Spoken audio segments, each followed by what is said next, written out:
Isang magandang umaga sa inyong lahat.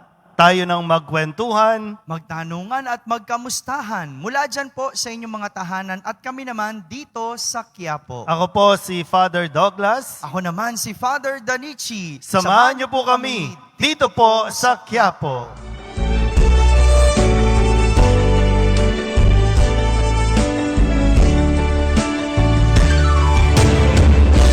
Yon, so muli na isang magandang araw ng Biyernes sa ating pong lahat. Araw ng Poong Jesus Nazareno, isang maulan na Biyernes po sa inyong lahat. Kaya po, bago po ang lahat, papaalalahanan ko na po lahat po ng gustong pumunta po dito sa ating dambana para makabisita sa ating Poong Jesus Nazareno, huwag kalimutan magdala ng payong. Kasama na siyempre ang mga basic necessities natin. No? Necessity na yung face mask at face shield. Kung ikaw ay pupunta at lalabas ng iyong bahay, ngayong Biyernes, pupunta dito sa Quiapo, magdala po ng payong, face mask at face shield. Yan. At syempre, nais nating batiin ang lahat ng mga deboto na ng mga nakatutok sa ating Facebook Live ngayon, Luzon, Visayas at Mindanao, at maging sa iba't ibang bahagi ng mundo. Isang magandang araw ng Poong Jesus Nazareno po sa inyong lahat. No, Father, medyo kung may napapansin ng ating mga televiewers ngayon, no, na laging sumusubaybay, iba ang ating setup ngayon. Nasaan ba tayo ngayon? Tayo po ay nasa San Lorenzo Chapel. No? Ito po ang baptistry. Dito po namin ginaganap yung pagbibinyag, no? sa mga tao na nais magpabinyag dito sa Quiapo.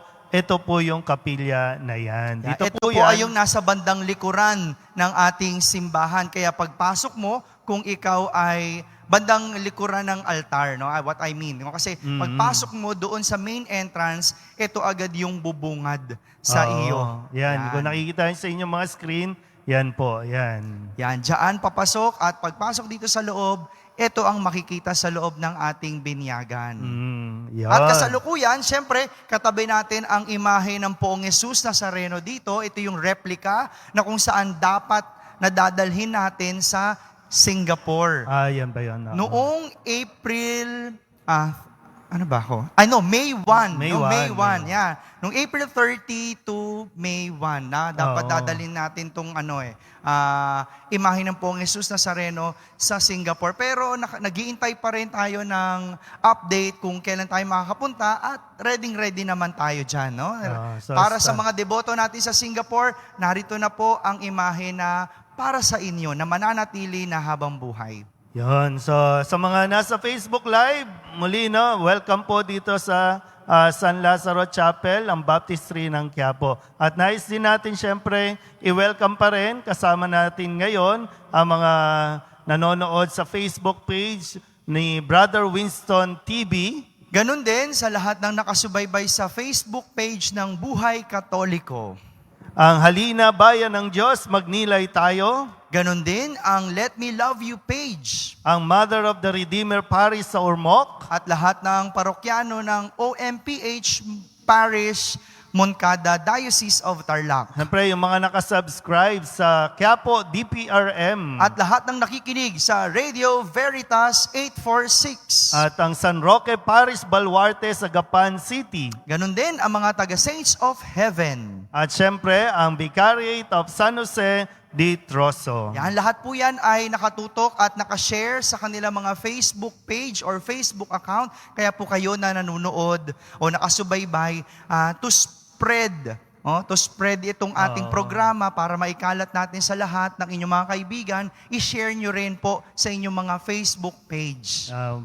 Para ano pala nakikita sa screen natin, no, para pala akong camouflage, no. Ayan. Isa sa mga martir. Isa ka sa mga martir. Ito po yung medyo antigong painting na ito, no. At ito yung painting ni San Lorenzo de Manila kasama yung iba pang mga martir. Yan. So para akong isa sa mga Oo nga, martir. buti na lang nag-green pala ako, iba yung kulay ko. Yan. Okay. So, kamusta ba sa inyo dito po sa Quiapo? So, ang naisip lang po namin na dito ganapin itong setup na ito para naman makita niyo yung ilang bahagi ng ating simbahan. Ito yung bihira lang na makita. Siyempre, hindi naman natin tinetelevise ang mga binyag every Sunday at bihira din naman ito magamit dahil talagang tuwing lingguhan o tuwing meron lang magpapabinyag, natin ito ginagamit. Oo, yan. So, kasi siyempre, pag binyagan natin, no, may seminar, no, para medyo hindi tayo makaabala sa misa, kaya dito natin yan ginagawa. Yan. Yan. At ngayon, tayo ay nasa GCQ na magmuli. GCQ ang Metro Manila na ibig sabihin, yan medyo lumuwag-luwag ng kaunti yung ating lansangan. No? Yung mga negosyo, medyo nagbubukas-bukas, yung mga transportation, nagbalik kahit papaano. Oo. Pero bagamat GCQ tayo, kumpara sa dating GCQ, ewan ko ba bakit biglang nabago? Hindi Ang ko rin estado alam. ng simbahan, ha? Oo. Kasi yung sinasabi ko, yung mga transportation at saka yung mga negosyo or establishments ay nagbalik pa rin sa dating estado ng GCQ. Pero ang simbahan na dati, nung GCQ tayo, ay 100 o 10% ng capacity ng isang simbahan ang pwede makasimba. Tayo sa Quiapo, 1,000 ang capacity, kaya 100. Ewan ko ba bakit naging 10 lang? Oo. Una, sabi, 30%. Di ang saya-saya na natin. 30%, ibig sabihin, 300 ang pwedeng magsimba sa loob ng ating simbahan. Pagkatapos kong i-announce, kinagabihan, sabi, 10 lang daw. Nag-joke lang. Nag-joke lang ba? So Kamali. mag-a-adjust na naman tayo. No? Alam naman natin, pabago-bago pa ang mga announcement ng gobyerno natin. Pero kahit na ganoon, ang simbahan ay matapat na sumusunod dito. Yun nga lang, sana malinaw ang mga pamantayan. Oo, Dahil kasi- tayo rin naman ay may mga debotong umaasa. At saka nag-a-announce tayo na nung mga nakalipas na araw, masayang-masaya na tayo. Sige, pasok na kayo, punta na kayo dito. Tapos kinabukasan ay 10 lang ang pinapapasok natin. Yan. Kaya nagtatsaga na naman yung ating mga deboto dyan sa labas, lalo pat ngayon na medyo nag-uulan. Kaya sana po ay habaan natin ang ating pasensya at syempre magbaan tayo ng protection kung kayo po ay pupunta dito sa Quiapo. Alam mo, ang mga deboto naman natin, talagang masulyapan lang ang Poong Jesus Nazareno ay talagang lahat gagawin, lahat titiisin.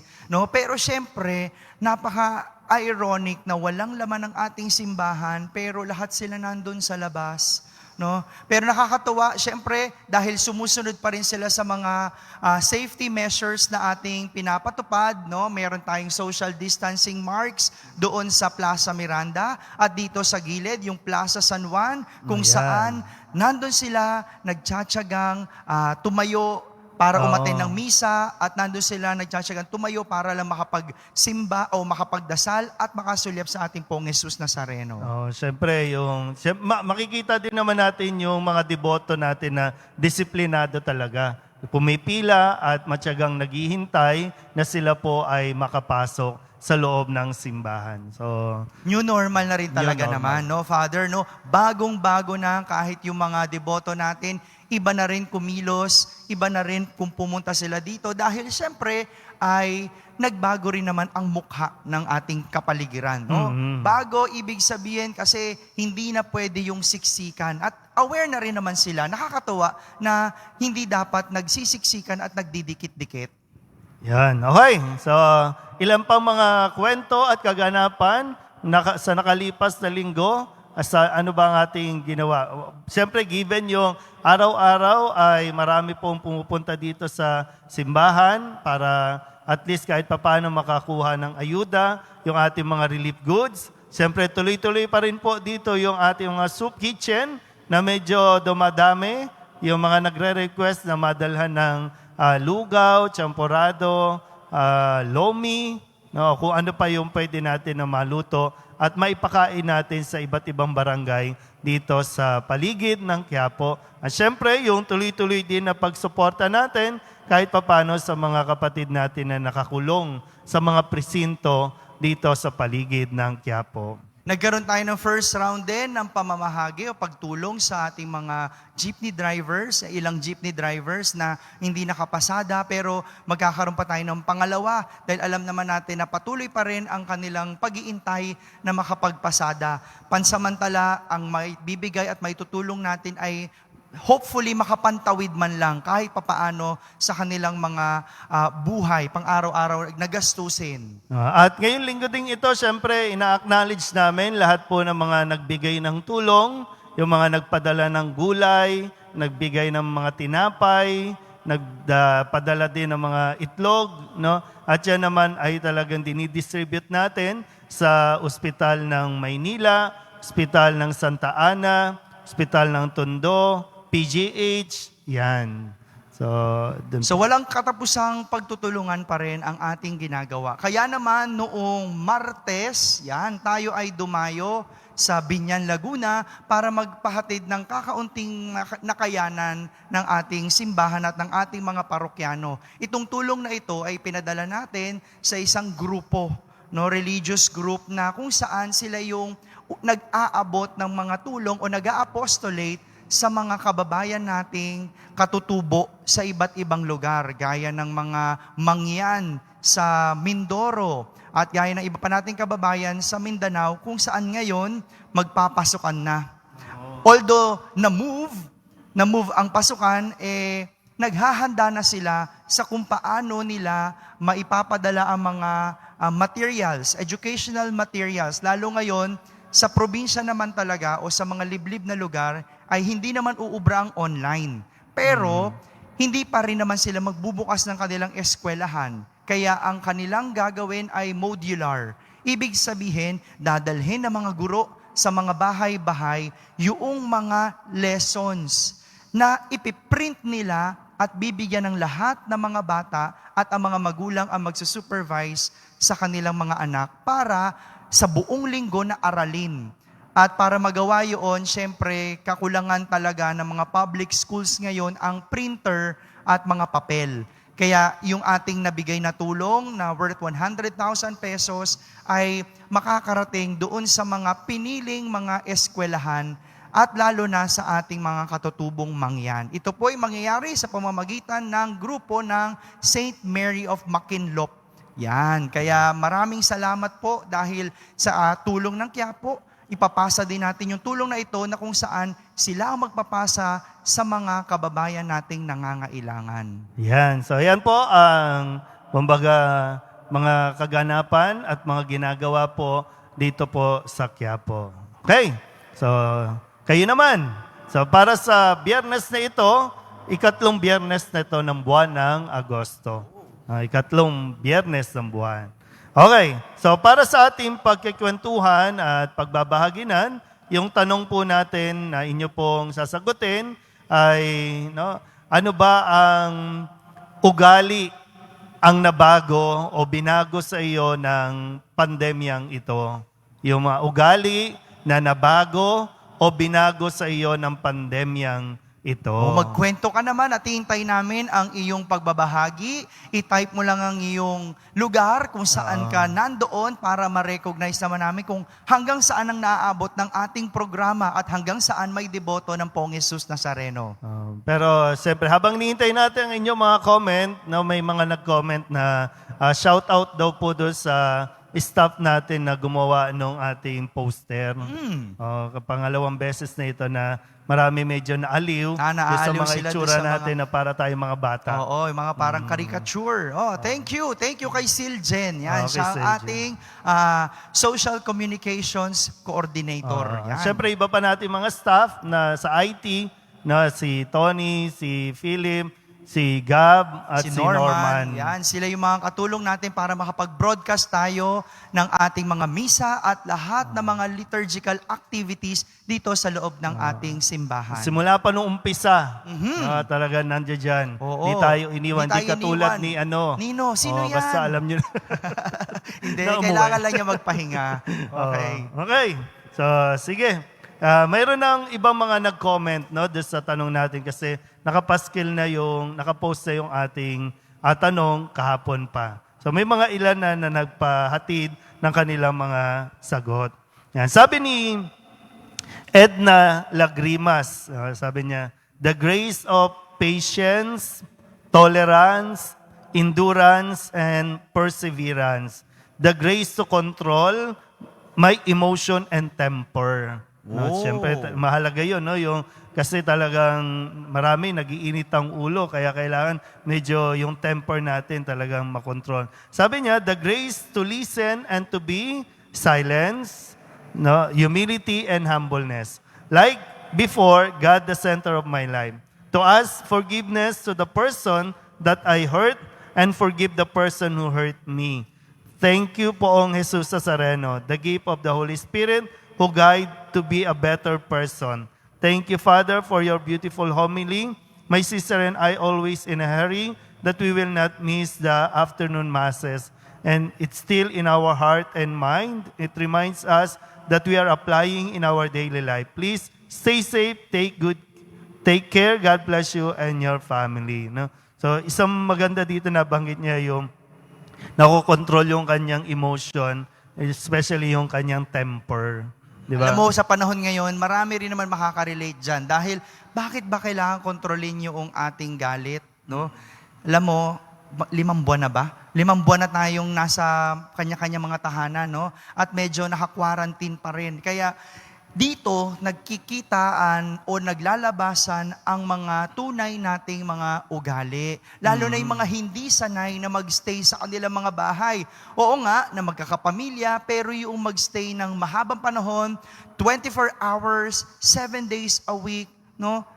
Talaga namang minsan lumalabas yung mga ugali na hindi natin kilala noong wala pang pandemya. Kasi dati, bihira natin makasama. Araw-araw silang wala dahil nagtatrabaho. No? Uuwi lang, gabi na, matutulog, kinabukasan, papasok na naman. Pag Sabado-Linggo, nasa gimikan o lumalabas. Kaya napakaikli ng panahon na nakikilala natin ang isa't isa. Pero ngayon, medyo siguro naglalabasan ng mga konting problema, konting hindi pagkakaunawaan. Kaya maraming nakaka-relate, dahil talaga naman sa mga panahon na ganito, nasusubok ang tao. Ito din, sabi ni Emmanuel Abari. Sabi niya, hello again, Father Douglas and Father Danichi from Melbourne. And an attitude that was changed by this pandemic is how I greet my family and close friends. I am affectionate and touchy person na wala na yung firm handshake with hug and pat on the back for my male family and friends. Nawala na rin yung hug and beso-beso for my female family and friends. Elbow touches na lang, and sometimes, pag di talaga close, raising the right hand ala live long and prosper ni Mr. Spock and quick nod. I hope one day, when this pandemic ends, we can go back to those old but good habits. Yan. Kasi di ba ngayon, pag nagbabatian na gano'n na lang. Hindi nga yan eh. Minsan Kamay pa ganito. din yan. Ganon. Yan. Siko. So nawala Yan. na yung hug, Yes. beso-beso. Yung mga medyo mas malapit na contact, no? Pero hindi ibig sabihin na nabago ay mawawala naman yung ating mga kaugaliang gano'n, ng mga pagbati. Dahil mayroong pwedeng pumalit o may mga paraan na pwede pa rin natin maiparamdam yung ating pagbati, yung ating pag-recognize o acknowledge sa ating mga panauhin o sa mga taong dumarating, no? Talagang noon naman, no? Alam ko limitado kasi natakpan ng ating mga bibig, natakpan yung ating pagngiti, natakpan yung ating pananalita, no? Oo. Pero hindi naman natakpan pa yung iba nating mga parte ng katawan na pwede nating gamitin para makapag-accommodate o makapag-acknowledge ng mga tao. Marami yung nakakamiss na mayakap na nila yung isa't isa. Yan, no? At Ito naman. itong pagbabahagi ni Badeth Roy, ang binago po sa akin ng pandemyang ito ay naging mas malapit ako sa Diyos at mas nagtiwala po ako sa Kanya. Mas lumalim po ang pananampalataya ko sa Kanya at mas naramdaman ko po ang pagiging uhaw sa salita ng Diyos na buhay. No? Salamat, Badet, no? At ikaw ay nauhaw, no? Mas nauhaw sa salita ng Diyos. At huwag ka mag-alala, ang Quiapo Church sa pamamagitan ng ating Quiapo Facebook account ay patuloy na papawi ng iyong uhaw sa mga salita ng Diyos dahil hindi kami magsasawa at hindi kami titigil na livestream ng aming mga misa dito sa Quiapo. At sabi ni 23 November, mga fathers, mas lalo po akong naging hygiene conscious at araw-araw na po akong nag-rosary. Alam mo, marami nga yung conscious na ngayon sa hygiene. Dati, no, hindi naman tayo nag-a-alcohol ng ganito kadalas. Hindi ko sabi ko ganito kadalas dati. Konti-konti kapag alam mo lang na humawak ka ng madumi. Pero ngayon, akala mo, malinis naman ang kamay mo, pero kailangan mo pa rin mag-alcohol. No? Siguro talagang gano'n nangyari ang nagnagawa sa atin ng pandemya, yung mas maging conscious pa sa ating sarili at kalusugan. Hindi lang sa hygiene o panlabas, kundi mas lalo sa panloob, yung palakasin, yung immune system natin. Kasi aanhin natin yung kalinisan ng panlabas kung mahina naman yung pangangatawan sa loob. Na yun yung lalaban sa virus. At kasi yun yung tinitira ng virus. Kaya maganda na lahat ay talagang naging health conscious. Lahat ay pinangalagaan na yung katawan na binigay ng Diyos. At dahil doon, ito yung isa sa magandang naidulot ng pandemya. Sabi naman ni Cordapia, wow, buhay pa yung pangalang Cordapia. Pero kasi iba yung spelling niya eh. Diba? Cordapia di Magiva. Diba?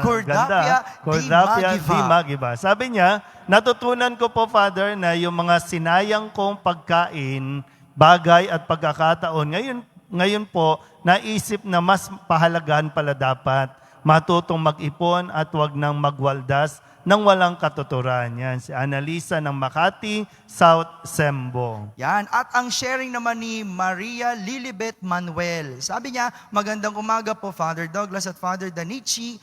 Para sa akin po, ang binago sa akin ngayon ng pandemya ay naging mahinahon na ang kalooban ko. Dati palagi mataas ang boses ko kapag ako ay naiinis. Palagi ko noon sinasagot ng mabigat na salita ang biyanan ko. Pero hindi naman ako ang nauunang makipag-away. Pinapakita ko rin na sa kanya, pinapakita ko rin na kaya ko siyang labanan para kako, wag niya akong abusuhin. Pero ngayon, sa kakasimba ko sa Facebook, araw-araw at sa pakikinig ng mga homilya niyo, fathers, parang bumaba na ang init o temperatura ng utak ko. Hindi ko na hindi ko na ang biyanan ko sinasagot ng mataas na boses, bagkus nilalambing-lambing ko na siya. Nakukonsensya naman po ako pag inaaway ko. At araw-araw ako nagro-rosaryo sa tulong ng Poong Nazareno. Binago niyang ugali ko ngayong may pandemya. Salamat po mga fathers from Sampaloc, Manila. Maraming salamat, Maria Lilibet.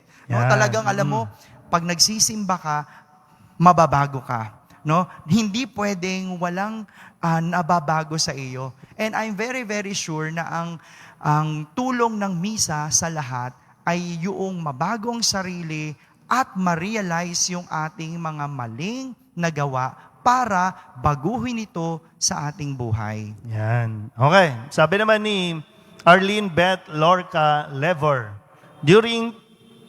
syempre nawala siya. Yan. During pandemic, naging prayerful ako, naging patient, humble, and more loving to my husband. Beth from Australia. Marami kang pwede talagang ipagpasensya o maraming pwedeng dapat na ikahaba ng yung pasensya ngayong panahon ng pandemya. No? Alam mo, marami naman talagang nawalan, marami naman talagang nabago. At kung aalisin natin yung pasensya, siguro ang hirap at hindi ko ma-imagine paano lalabanan yung mga nawala sa atin. Oo. No? Kung walang pasensya, siguro hindi ko alam kung paano tayo kikilos sa araw-araw dahil nabago ito eh. No? Lalo na sa mga nagtatrabaho, yung araw-araw mong routine na dati umaalis ka, na dati lumalabas ka, na dati may kinita ka. Pero ngayon, isa-isang iglap ay biglang nabago. Hindi nga gradual eh. Isang iglap na bago. Nawala ang lahat ng mga dating kinasanayan mo. Kaya yung pasensya natin, yun ang tutulong sa atin na labanan o mapanatili pa ang ating buhay kahit na mayroong pandemya. Kasi 'di ba, isang ugali nga natin na parang tinuturo na ibalik natin talaga yung magpasensya. Kasi nasanay tayo sa mga instant, no? Gusto natin mabilisan, gusto natin nakukuha agad, nandiyan dyan. Pero ngayon parang sabi nga, back to basic, magtsatsagaan talaga natin ito. O gaya nung, alam mo, yung paglalaba, no? Dati, syempre, gumagamit tayo ng washing machine dahil kulang yung oras natin dahil kailangan magtrabaho o kailangan magpahinga na dahil gabi na, galing trabaho. Pero ngayong haba ng oras, baka pwede kusot-kusot na lang. No, nakatipid ka pa sa kuryente, mas may tutuon mo pa yung resources mo kaysa magbayad ka ng mataas na kuryente, edi ituon mo sa pagkain. Dahil mahaba naman ang oras mo, wala ka namang ginagawa, hindi ka naman nagmamadali ngayon katulad dati. So ito yung mga magagandang pwede mong gawin, no? Yung pagpapasensyahan mo rin muna yung sarili mo, no? Dahil dati on the go lagi, mabilisan. Ngayon tiyaga muna. Total, kung dati 5 minutes lang tapos ka na maglaba, baka ngayon pwede 30 minutes dahil sa nagkusot ka. Pero nakatipid ka. Yun ang maganda doon. Yan. Sabi naman ni Sakay Teresa, Hi po, Father Douglas and Father Danichi. Sa nangyaring pandemya, maraming nabago sa akin. Natuto akong magtipid at lalo ako naging close sa family ko at mga kaibigan ko at malapit ako kay Lord. Yan. Sakay Teresa from Japan.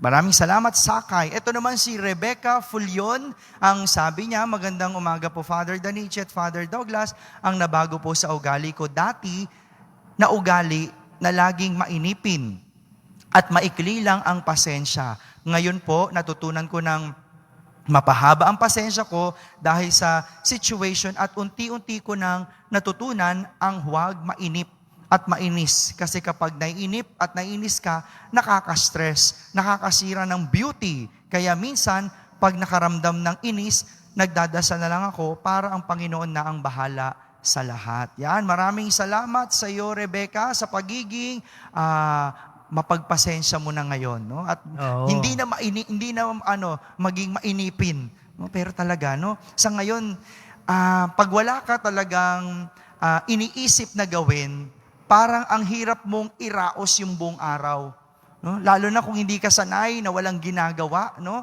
Ngayon natin na-realize, ang hirap din pala ng trabaho ng mga tamad. No? Kaya shout out po sa mga tamad dyan. Naku, saludo po kami sa inyo kasi talagang ang hirap. Oo, No? ang hirap pala nang walang ginagawa. Oo, hindi naman pala ganun, biro. Kasi sa taong walang ginagawa, di ba para bang ang haba ng oras? Oo. Oo, pero sa taong may ginagawa, maikli yung Maikli araw. yung araw. Pero Yung- ngayon, lahat tayo naranasan yung pagiging, hindi tamad yung walang ginagawa. Oo. No? Yun yung trabaho ng mga tamad. Ay, ang hirap pala. Hirap. Hindi oo. talaga mairaos yung araw. Talaga maiinip ka, no? Kahit ano na lang gawin mo, pero wala pa din. Hindi pa rin lumilipas yung araw. No? Kaya shout out sa mga tamad. Yan. Pero syempre, kailangan pa rin makapag-isip tayo no, ng maging kapakipakinabang yung araw, yung maging creative tayo sa Yan. bawat araw. Diyan naman ako believe, doon sa talagang hindi sanay ng walang ginagawa. Hindi sanay ng walang kinikita dahil talagang gagawa sila ng paraan kahit papaano. Hindi man maibalik yung dating kita, dating income, no? Pero kahit papaano yung mayroong pumasok at mayroong magawa, ay talagang yan yung mga tao, no, na talagang sinasaluduhan ko na talagang hindi mapakali, hindi lang dahil puro pera, kundi yung pangangatawan nila, hinahanap yung magtrabaho at kumilos. Yan. Okay, sabi naman ni Queenie Giselle Pineda, good afternoon po. Na bago po sa akin ngayon, natutunan ko po ang maging mapagpakumbaba at maging prayerful po at maging thankful sa binigay na blessing ni God. At everyday po manood ng Mass. Thank you po, Father. Ingat po kayo palagi. God bless you po. So thank you din po. Yan, ito naman ang sharing ni Flor de Liza Mahait Francisco. Sa mga pagsubok na dumaan, hindi sapat ang pera. Kakapit at tatawag ka sa Panginoong Yesus. Paghawak at pagyakap sa Biblia ang tanging magagawa mo sa panahon na wala ka ng makapitan. Salamat din po sa mga kaparian ng Quiapo Church dahil sa mga pangaral at sermon sa misa ay maraming nabago sa akin. Salamat sa Panginoong Yesus Nazareno dahil kayo, Father Badong at Father Danichi, ang siyang naging pastol ng Diyos Ama para sa amin. No? Si Flor de Liza siguro mas ngayon na bago niya yung ugaling na pagbabasa ng Biblia. No, maganda 'yon, no? Kasi kung ngayon ang haba ng iyong panahon, talagang kung hihimayin mo yung Bible at babasahin mo yung mga kwento doon, talagang maaaliw ka rin at matututo ka pa. Kasi yung mga nangyari doon sa pag nagbasa ka ng Bible, yung mga nangyari noon, parang nauulit na nangyayari ngayon kasi hindi tayo natututo sa karanasan natin. At pwede mo maikonekta na hindi lang pala ngayon nangyayari yon. No, sinauna pa, mayroong kasaysayan at mayroong mga nauna sa iyo. Pero ito maganda doon, no? Kaya naisulat yung mga yan para mapagnilayan natin, para wag nang maulit hanggat maaari. Yung mga hindi magandang nangyari noon, para nakikita at nababasa na natin ngayon. Kung nangyari man, okay, di babaguhin natin. Kung nangyari man, okay, nakaka-relate tayo. Nakikita natin yung ating mga sarili. At dapat, ito ay binabago. Yun ang pinakamahalaga doon. Ito naman, ang sharing ni Gloria Aguilar Mayo. Ang binago po sa amin ng pandemyang ito, lalo kaming naging bonding sa pamilya at naging maunawain at laging nagdadasal na humingi ng tawad sa Panginoon at magpasalamat sa lahat ng blessings. Naalis po ang init ng ulo, naging patience sa lahat ng problemang dumarating. Naging lalo po akong madasalin. In Jesus' name. From Barangay 513, Zone 51 po ako, Sampaloc area po. Yan. Yeah, maraming salamat, Gloria, at shout out sa lahat ng mga At taga-Sampaloc. mag-ingat kasi doon madami Oo, yung sabi. kaso ng COVID dyan sa Sampaloc. So ingat po kayo dyan. Sharing naman ni Jocelyn Diaz, no? Para po sa akin, ang nabago po ay ang mas maging matatag at malakas. Malakas kasi po, mas tumibay pang lalo ang pananalig ko sa Diyos.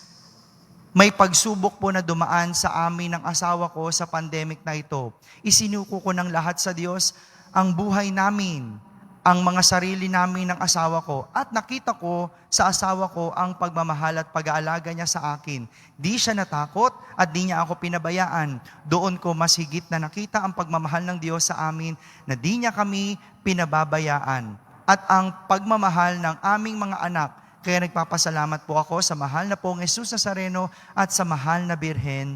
Amen. Yan. Yan. Amen. Jocelyn, yung Oo. pagiging matatag, yan yung alam ko na katangian ng mga Pinoy. No, yung resilient, no, tinatawag. No, ano ba yung resilient? Yung katatagan natin na bumangon mula sa isang pagsubok. No, dahil ang Pilipinas ay tayo naman ay hindi naman tayo mayamang bansa. Kaya hindi ang ibig sabihin, no, sanay tayong sa hirap. Pero dahil ganun, matatag tayo. Na hindi yung konting hirap lang, talagang iniinda Susuko na na, natin. oo. Oo, na sumusuko tayo. Pero yun ang nature ng Pinoy. Yun ang maganda sa atin. Kahit na hindi tayo mayamang bansa, no, mayaman na ang ating mga katangian para mapaglabanan yung kahirapan. No? Ang ganda-ganda nung resilient tayo dahil ito yung panlaban natin para bumangon sa anumang pagsubok na dumating, pandemya man o personal na problema.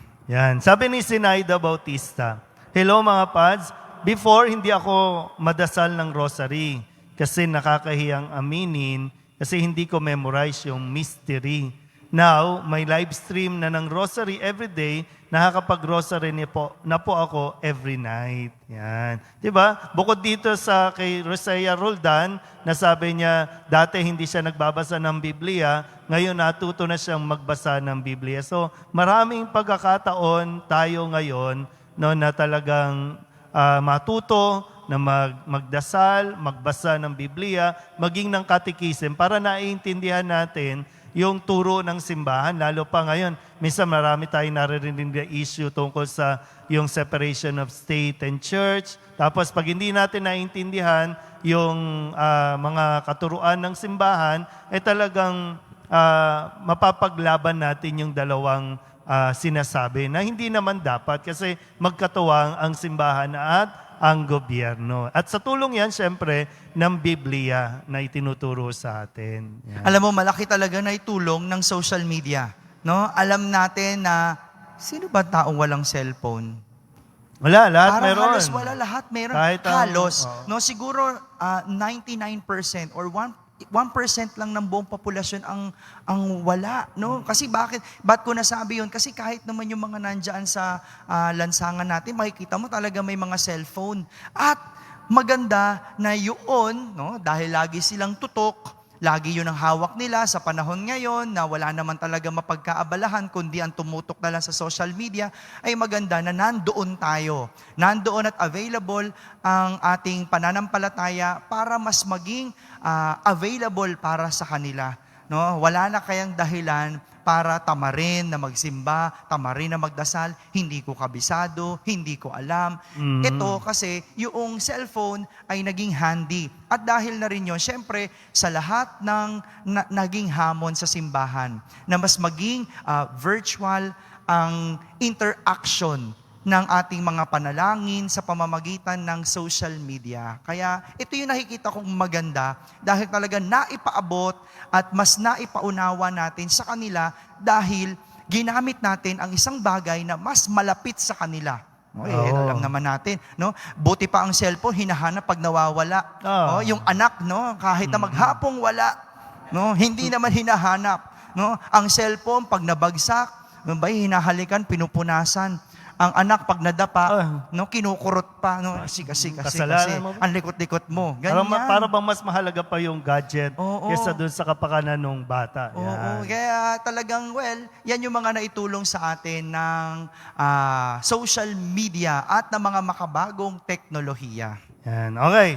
Sabi naman ni Araceli Suarez Eli, good day, Father Douglas, Father Danichi. We all have our own unique attitude during this pandemic crisis. A lot of people experience fear, rejection, anxiety, and as a result, they tend to dwell in negativity and hopelessness.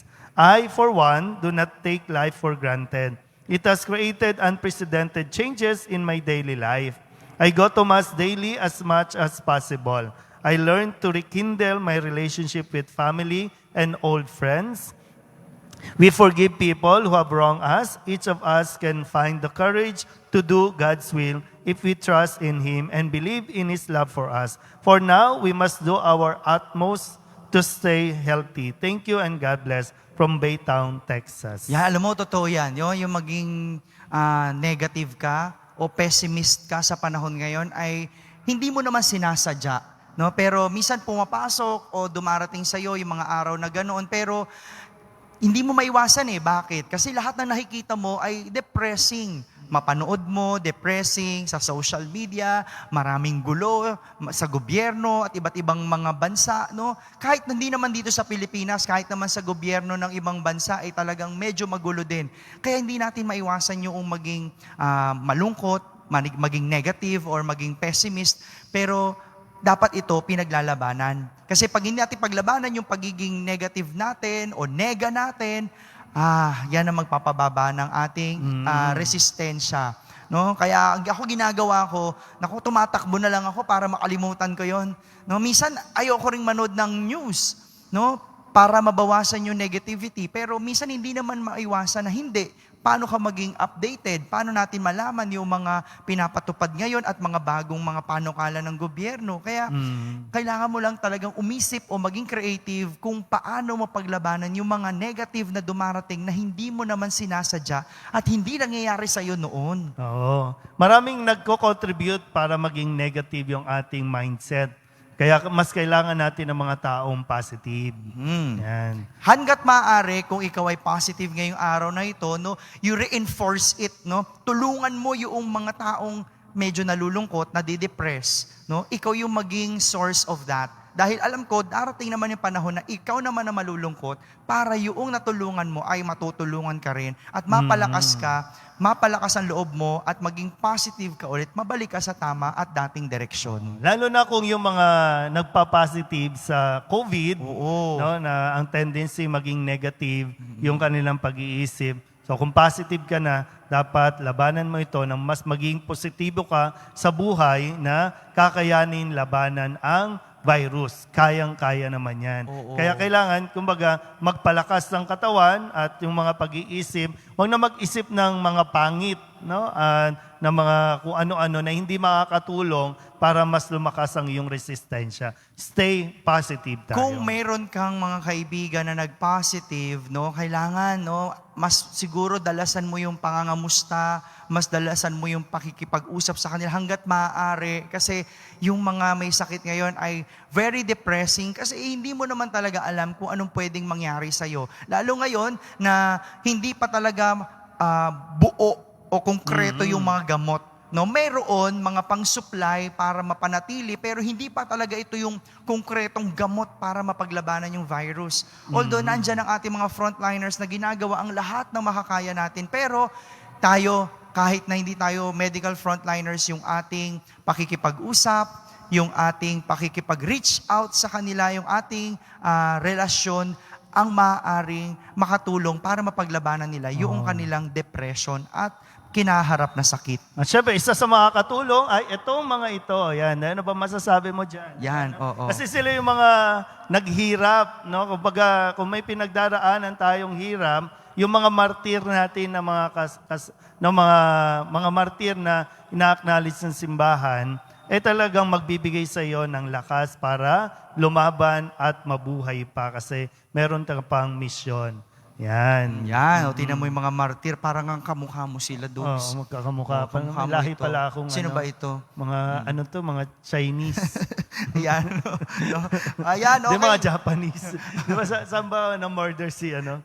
Okay, sa balik Japan, na tayo no? sa ating kwentuhan. No? Balik tayo kay Virgie and Angie. Oh. Ang kanyang sharing ay, ang pandemyang ito ay nagpabago ng aking pananaw sa buhay. Tinuturuan akong mas kumapit sa Diyos na siyang bukal ng biyaya. Ano man ang pagkaloob sa akin ay dapat lang din maibahagi sa iba, maging ang aking panahon at puso na makinig sa mga hinaing ng iba at maging daluyan ng biyaya.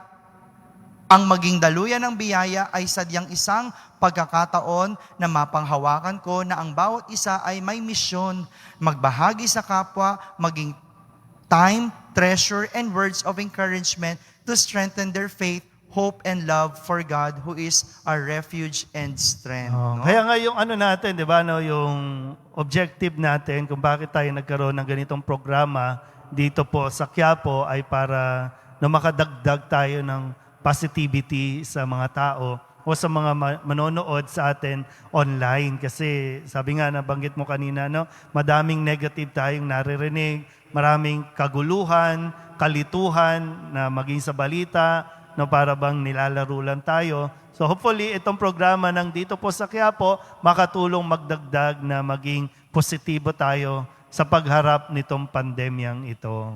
At matulungan din kayong mag-reflect, no? Magnilay sa buhay, matingnan ko ano yung mga nangyayari sa ating pamilya, ano yung naidudulot ng pandemyang ito, ano yung pwedeng mangyari sa ating mga buhay. Yan yung aming nire-reinforce at sinisikap na mapalabas sa inyo. Kaya yung mga kwento ninyo, nagiging inspirasyon sa iba, nagiging aral sa iba, at nagiging realizations din sa nakararami. Yan. Sabi ni Yoli Laron, sana mawala ang attitude na indifference o pagwawalang bahala sa pangangailangan ng iba. Tama ka dyan, no? At sana mas marami pang maging bukas palad. No? Katulad ni Niclo Jane Luteria ng Pasig. Sabi niya, naging mas bukas palad ako ngayong pandemya. Kahit nawalan din ako ng work. Dati bihira lang ako magbigay ng limos sa palaboy kasi iniisip ko na may sindikato na humahawak sa kanila. Pero ngayon, I feel so bad when I see them. Yung hindi enough ang naibigay ko. Naging mas thankful din ako sa Panginoon kahit sa maliit na bagay. Sa bawat paggising, sa bawat pagkain, at sa bawat buyer ng mga paninda namin. This pandemic is very humbling. It made me rethink my life. It made me a better person. Mas naging focus din ako sa kahit online lang. Mas naintindihan ko ang readings, mas tumatagos sa puso. Yan kay Niclo Jane Luteria. Ang sabi naman ni Cyril Sorenio, good morning po, fathers. Every day watching your mass. In pandemic situation, I'll become more kindness. I become more kind and compassionate to others. Yan, siya ay si Cyril from Muscat, Oman, no? Naging mas mabait daw siya at compassionate, no? Maganda yon, Cyril. Siguro maganda rin, no, yung isang ugali natin ngayon talaga na itinuturo sa atin, yung matuto tayong magsalita. Matuto tayo, yung bang maging observant at magsalita, lalo tigil sa mga nangyayari ngayon. 'Di ba kasi marami tayong, ngayon sana mas naintindihan natin kung gaano kahalaga yung bumoto ka ng tama. Hindi dahil sa binayaran ka, kundi yung pinili mo kung sino talaga yung totoong gustong maglingkod sa bayan. Di ba? Na ngayon, kailangan mo magsalita, hindi tayo pwedeng manahimik, lalo tigit kung medyo yung mga desisyon ng ating mga ibinoto ay lalong nagpapahirap sa atin sa kasalukuyan. Kaya matuto na po tayo, no? Para next year or 2 years from now ay magkakaroon ng eleksyon, pagnilayan at pag-isipan na ng mabuti kung tama ba yung desisyon mo nung nakalipas na eleksyon. Yan. Balik tayo sa sharing naman. Ito ay galing kay Tin Makabaso Parba. No, good morning po, Fathers Douglas and Danichi, watching from Dubai. Ang nabago po sa akin ng pandemic na ito ay naging malapit sa Diyos. I have been watching live mass in Quiapo since I came in Dubai in 2015. Kasi pag minsan, di po kami makapunta sa church. This pandemic has got me closer to God. Unexplained po ang nangyari. But since nag-lockdown, di kami makapunta sa church. Kaya nag-organize kami ng Bible study sa bahay with our housemates. Until now, every Friday night we gather. I have made a deeper relationship with God. Iba na po ang prayers ko now. Basta Father, nakilala ko si Lord ng malalim with everyday mass po. Napakalaking bagay. May God continue to bless all of you. Sana po wag kayo magsawa sa live streaming kasi dito po kami umaasa. God bless and stay safe. No, Tin, wag ka mag-alala. Hindi kami magsasawa at hindi kami titigil na mag-live stream ng aming mga misa dahil ito naman ay naganap o naisagawa namin dahil sa mga OFWs na deboto natin. Na alam natin sa mga bansang kinabibilangan ninyo ay medyo minsan malalayo ang mga simbahan at ganoon din, hindi naman din lagi Catholic country yun. Kaya ito, nailunsad o naipasinaya ng ating simbahan, no, ang Minor Basilica of the Black Nazarene, ang mag-live stream ng mga misa. Kaya huwag kang magsawa rin na ipalaganap ang ating ang pagsamba o ang ating misa sa pamamagitan ng pag-share mo yan sa iyong mga kakaibigan o sa iyong Facebook account. Kung like mo, i-share mo. Yan. Okay. Okay, sabi naman ni Dennis Roland Castaños ng Quezon City, this pandemic reinforced what I've read and learned to live mindfully. Kung dati ay laging kailangan mabilisan at may dahilan, ngayon natutunan ko na may katuturan ang mahinahon ngunit mapagnilay na pag-iisip tungo sa bagong pagsasabuhay. Yan. Yan. Yung discernment natin, no? Dapat meron lagi. Isang kaibigan natin na nakikinig at nanunood mula sa Tabaco City, si Father Agot. Ako, sabi niya, nabago ang aking pananaw sa buhay. Naging plantito. Marami yan. Maraming, hindi platito plantito. Ang mga plantita, naglabasan. Ibig sabihin, katulad ng marami, mas naging malapit ako sa nature. Mas na-appreciate ko ang kagandahan ng mga halaman. Naging stress reliever ko pa ang mga halaman. Keep safe and God bless you both. Father, alam mo, pinakita mo sa akin yung mga halaman mo, no? Talagang maganda yan. Marami ang naka-appreciate yan. Alam mo, mga millennial ngayon, no? Yan na ang pinagkakaabalahan nila, yung mga maghalaman. No? Kaya nga nabalita, yung mga nagtitinda naman ng halaman, wag naman nating taasan yung presyo. No? Wag naman natin samantalahin dahil, syempre, ito ay tulong din natin sa mga tao na gusto lang naman mawala ang kanilang stress, naghahanap ng mapagkaabalahan at nare-realize nila ang ganda at halaga ng nature. No, huwag nating mamahalan po yung mga ganyan. Dapat nga mas lalo natin itong ipalaganap. Kasi pag mahal yan, talagang kakaunti na yung makaka-afford. Wala nga trabaho ngayon, no? Yan ay nature, bigay yan ng Diyos, likha na yan ng Diyos, hindi naman yan likha ng tao. Tayo lang ay yung nangangalaga dyan para mas maparami pa. Kaya, sana wag masyadong mataas ang presyo ng mga halaman. Pwede rin naman yung mga plantito at plantita, mamigay ng kanilang mga yan halaman. ang maganda. Baka naman yung may mga halaman. Kasi lalo pag napalago nila, di ba? Kukurot ka na lang tapos tatanim mo na naman yan. Yan. So, maganda yun. Naisishare.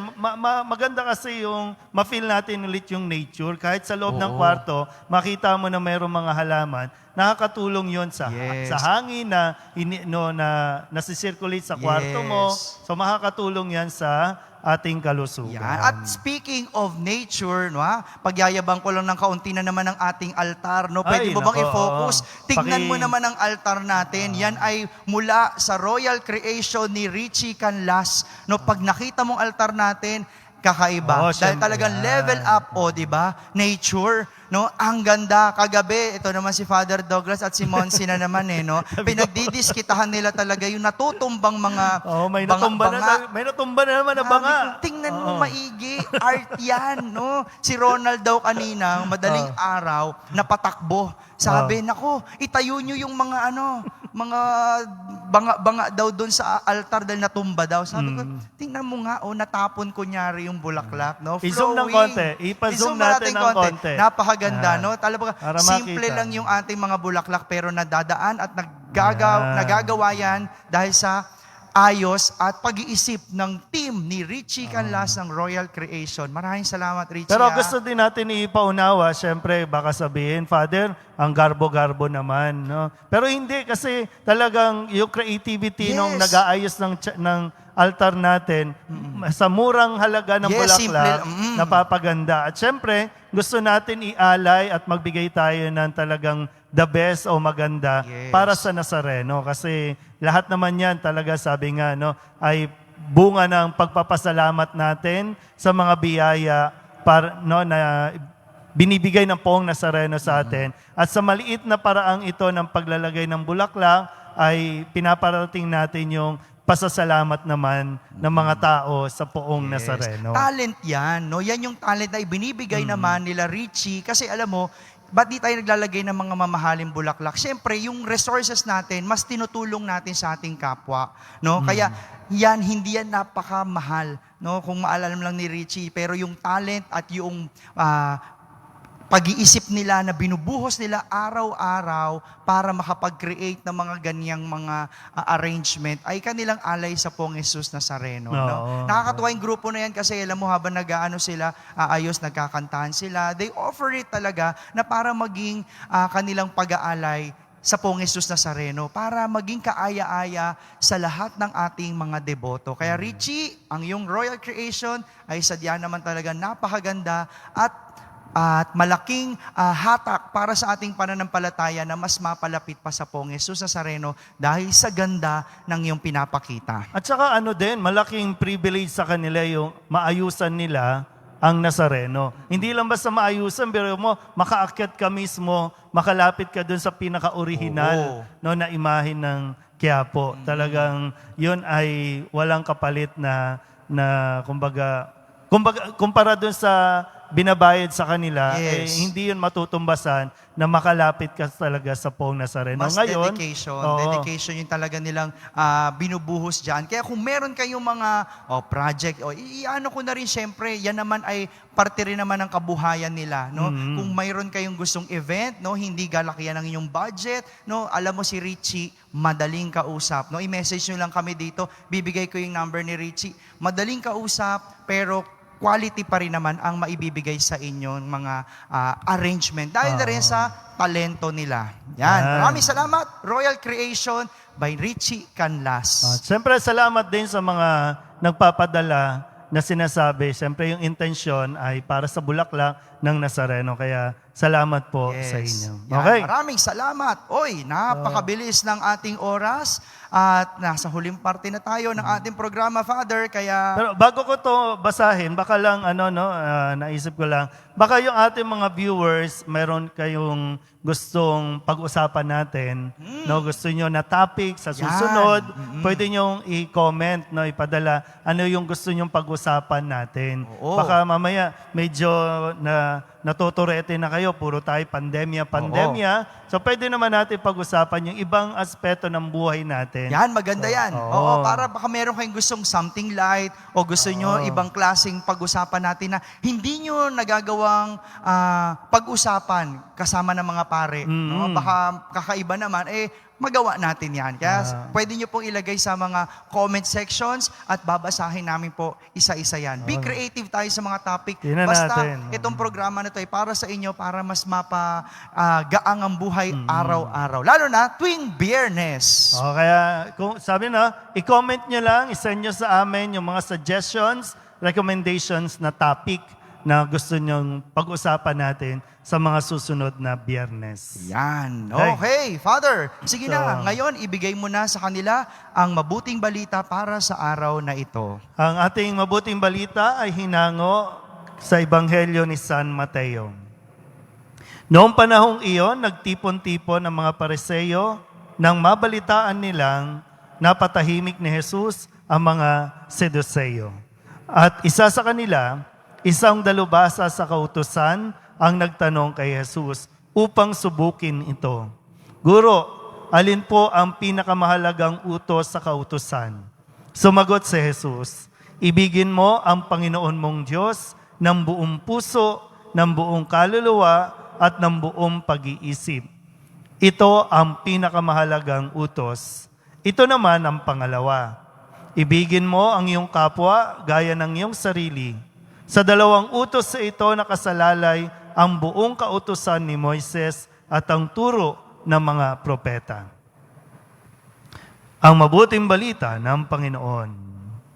Yan. So, amen. Amen. Maraming salamat po sa lahat ng tumutok at nanatili hanggang sa katapusan ng ating programa. At maraming salamat po dahil nandyan kayo at patuloy kayong sumusubaybay sa lahat ng ating pagdiriwang dito sa Quiapo. Kaya muli, isang magandang araw sa inyong lahat ng kwentuhan. Sa susunod na Biyernes, tayo magtatanungan at magkakamustahan mula dyan sa inyong mga tahanan at kami naman dito sa Quiapo. Siya po si Father Danichi. At siya si Father Douglas. Samahan niyo po kaming muli dito po sa Quiapo. God bless you.